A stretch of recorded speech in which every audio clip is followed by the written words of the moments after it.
शिवाय नमस्तुभ्याम। आप सभी लोगों को शिवरात्रि की हार्दिक शुभकामनाएं। फ्रेंड्स, आप लोग बोल रहे थे कि शिवरात्रि की बहुत ही सरल पूजा विधि मैं आपके साथ शेयर करूं। तो फ्रेंड्स, शिवरात्रि का जो त्यौहार है वो 26 फरवरी को मनाया जाएगा। देखिए, शिवरात्रि पर आप किस तरह से पूजा करें। आप दो तरीके से पूजा कर सकते हैं। एक तो आप कलश रखकर पूजा कर सकते हैं और दूसरा बिना कलश के।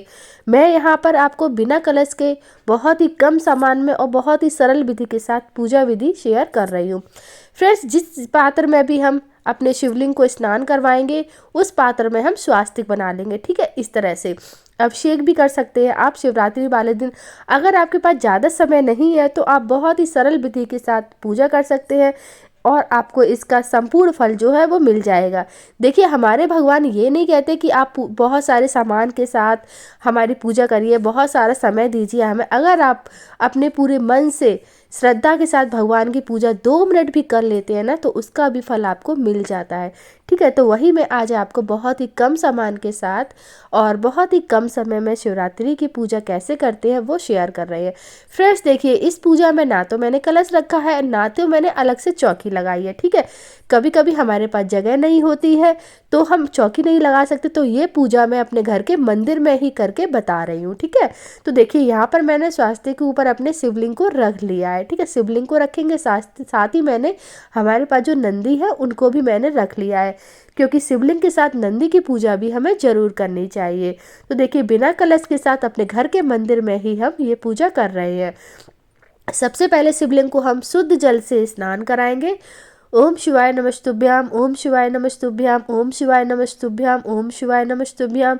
नहीं तो आप ओम नमः शिवाय के मंत्र का जाप भी कर सकते हैं। ठीक है, ओम शिवाय नमस्तुभ्याम, ओम शिवाय नमस्तुभ्याम, ओम शिवाय नमस्तुभ्याम, ओम शिवाय नमस्तुभ्याम।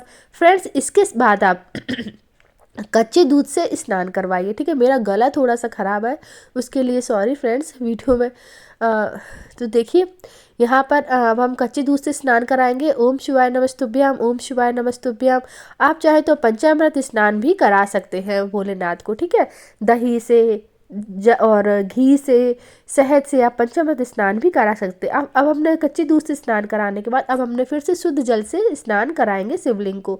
ओम शिवाय नमस्तुभ्याम, ओम शिवाय नमस्तुभ्याम। हमारे भोलेनाथ को नहाना यानी कि स्नान करना बहुत पसंद होता है ना। बस आप 1 लोटा जल ही भोलेनाथ को समर्पित कर दीजिए, आपकी पूजा वो स्वीकार कर लेंगे। ओम शिवाय नमस्तुभ्याम, ओम शिवाय नमस्तुभ्याम, ओम शिवाय नमस्तुभ्याम। ठीक है फ्रेंड्स, स्नान कराने के बाद अब हम दीपक को प्रज्वलित कर लेंगे। दीपक आप तिल के तेल का, देसी घी का भी जला सकते हैं। देखिए, अब आपके मन में विचार आ रहा होगा कि जो हमने शिवलिंग को स्नान करवाया है उस जल का हमें क्या करना है, जो ये पात्र में भरा हुआ है जल, इसका हमें क्या करना है ना।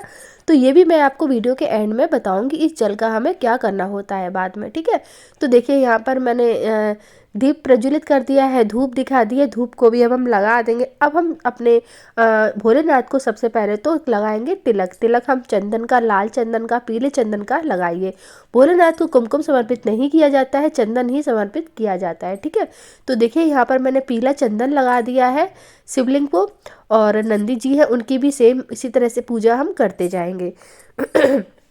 फ्रेंड्स, देखिए, ये जो पूजा है बहुत ही सरल विधि के साथ मैं आपके साथ शेयर कर रही हूँ। इस तरह से आप रोजाना पूजा भी कर सकते हैं और शिवरात्रि पर भी कर सकते हैं। ठीक है, तो देखिए, अब हमने यहाँ पर जो भस्म होती है, हमारे भोलेनाथ को भस्म अति प्रिय होती, तो भस्म भी मैंने भोलेनाथ को समर्पित कर दी है। अब हम वस्त्र स्वरूप यहाँ पर कलावा समर्पित करेंगे। आप चाहे तो एक रुमाल भी समर्पित कर सकते हैं। तो यहाँ पर देखिए, मैं वस्त्र स्वरूप कलावा समर्पित करूँगी भोलेनाथ को और नंदी जी को। ठीक है, अगर आपके मन में फिर भी कोई विचार आ रहा है तो आप मुझे कमेंट करके बताइए, नहीं तो आप मुझे इंस्टाग्राम पर भी मैसेज कर सकते हैं। तो देखिए फ्रेंड्स, अब भोलेनाथ को अब हम करेंगे पुष्प समर्पित। पुष्प पीले रंग का, सफ़ेद रंग का जरूर चढ़ाइएगा शिवरात्रि पर। और धतूरा मिल जाता है, बेलपत्र मिल जाता है तो वो भी जरूर चढ़ाइएगा। ठीक है, मुझे नहीं मिला है, मैं बहुत ही सरल तरीके से आपको बता रही हूँ, बहुत ही कम सामान के साथ। जो भी सामान है मैं उसी के साथ ये पूजा विधि आपके साथ शेयर कर रही हूँ। पुष्प समर्पित करने के बाद देखिए, अब हम भोलेनाथ को भोग समर्पित करेंगे। भोग में आप कुछ भी ले सकते हैं। तो यहाँ पर मैंने लड्डू लिए हैं भोग में, और खोए का प्रसाद चढ़ा सकते हैं। आप फल ज़रूर रखिएगा, फल जो भी मौसमी फल आ रहे हैं वो आप ले लीजिए। बेर ले लीजिएगा, शिवरात्रि पर बेल, गन्ना, धतूरा, बेलपत्री सब समर्पित किया जाता है। तो देखिए फ्रेंड्स, एक लोटा जल भर के ज़रूर रख दीजिएगा, ठीक है। वैसे तो ये हमारे मंदिर में रोज़ ही रहता है, एक लोटा जल भरकर तो मैं हमेशा ही अपने मंदिर में रखती हूँ। अब हम भोग समर्पित कर देंगे। सबसे पहले गणेश भगवान का भोग लगाएंगे। देखिए हमारे मंदिर में जो भी भगवान है उनको मैंने पहले ही स्नान करा दिया था, ठीक है। उसका वीडियो मैंने नहीं बनाया क्योंकि वीडियो बहुत ही ज़्यादा बड़ा हो जाता। तो देखिए मैंने भोलेनाथ को भी भोग समर्पित कर दिया है। सबसे पहले मैंने गणेश भगवान को भोग लगाया, तो उसके बाद जो भी फल मैंने समर्पित किया है वो मैंने भोलेनाथ को पास रख दिया है। और देखिए इस तरह से भोलेनाथ को समर्पित कर दिया है मैंने। अब आपको यहाँ पर करना, अगर आप कोई कथा पढ़ते हैं, जैसे सोमवार व्रत की कथा पढ़ते हैं, शिवरात्रि व्रत की कथा पढ़ते हैं, तो आप अपने हाथों में थोड़े से पुष्प ले लीजिए, अक्षत ले लीजिए, ठीक है। फिर आप यहीं पर इसी स्टेज पर आप कथा का श्रवण कर लीजिए, ठीक है। उसके बाद हमें आरती करनी होती है। सबसे पहले हम गणेश भगवान की आरती करेंगे। जय गणेश जय गणेश जय गणेश देवा, माता जाकी पार्वती पिता महादेव। फ्रेंड्स, गणेश जी की आरती करने के बाद हम भोलेनाथ की आरती करेंगे। जय शिव ओमकारा स्वामी, जय शिव ओमकारा, ब्रह्मा विष्णु सदा शिव अर्धांगी धारा, जय शिव ओमकारा। अब हम आरती को ठंडा कर देंगे, दीपक को ठंडा करेंगे 3 बार इस तरह से, शुद्ध जल से 3 बार इस तरह से झुझकार देंगे। उसके बाद हम देखिए सारे भगवान को इस तरह से आरती दे देंगे, फिर स्वयं अपने माथे पर लगाएंगे। घर में हमारे जितने भी सदस्य हैं सभी के माथे पर इस आरती को लगाएंगे, ठीक है। हाथ जोड़कर भगवान से प्रार्थना करेंगे, मेरी पूजा में जो भी भूल हुई उसको भोलेनाथ क्षमा करें और मेरी पूजा को स्वीकार करें। क्षमा प्रार्थना भी आप कर सकते हैं, जो भी क्षमा प्रार्थना आपको आती है वो आप गा सकते हैं, उसके द्वारा भी आप माफ़ी मांग सकते हैं। जो भी हमारी पूजा में भूल हुई हो उसको क्षमा करें। दक्षिणा आप जरूर चढ़ा दीजिएगा, 11, 21, 51 जितना भी आपकी सामर्थ्य है उसके अनुसार दक्षिणा चढ़ा दीजिए। दक्षिणा जो होती है हमारी पूजा में हुई कमियों को पूरा करती है।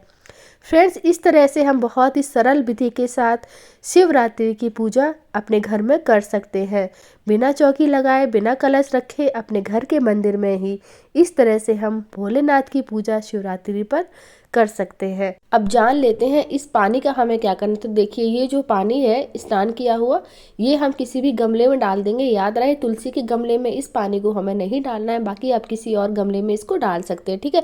और जो भी प्रसाद हमने चढ़ाया है ये आप घर के लोगों में वितरित कर दीजिए, और फूल है जो वो आप किसी भी मिट्टी में के नीचे दबा दीजिए, ठीक है। ये सब आपको करना होता है। तो फ्रेंड्स, कमेंट बॉक्स में ओम नमः शिवाय लिखकर अपनी हाजिरी जरूर लगाइएगा। तो बोलो ओम शिवाय नमस्तुभ्याम।